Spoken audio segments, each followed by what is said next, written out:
যারা শুধু সাপোর্ট আর রেজিস্ট্যান্স দেখে ট্রেড করে তাদের এখানে কী পরিমাণ আইসিটিটা ম্যানিপুলেট করে। সো এখানে দেখেন উপরে একটা বাই সাইড লিকুইডিটি আছে, বাই সাইড লিকুইডিটির উপরেই ফেয়ার ভ্যালু গ্যাপ আছে, ঠিক আছে, আমি এটা ড্র করছি অলরেডি।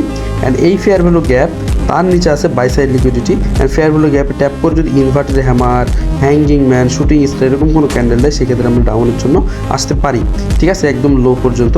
অ্যান্ড আমি যদি প্রিভিয়াসে একটু দেখার ট্রাই করি, প্রিভিয়াসে কিন্তু মার্কেট সুন্দর একটা ট্রেন্ড লাইন ফলো করতে করতে মানে ট্রেন্ড লাইনের সাপোর্ট নিয়ে কিন্তু মার্কেট আপের দিকে যাচ্ছে বা প্রাইজের দাম বাড়াচ্ছে, ঠিক আছে। অ্যান্ড এইখানে যদি দেখি ফেয়ার ভ্যালু গ্যাপে কিন্তু মার্কেট অলরেডি ট্যাপ করে ফেলছে। অ্যান্ড এই ফেয়ার ভ্যালু গ্যাপে ট্যাপ করলে আমাদের এন্ট্রির পজিশনে চলে যাবে। অ্যান্ড ওই ফেয়ার ভ্যালু গ্যাপ থেকে আমাদের এন্ট্রি নেব, ঠিক আছে। ট্রেন্ড লাইনের যত লিকুইডিটি আছে সব লিকুইডিটি কী করবে, মার্কেট খাওয়ার জন্য ডাউনে আসবেই এবং এশিয়া লো পর্যন্ত আমরা টার্গেট নেবো, ঠিক আছে।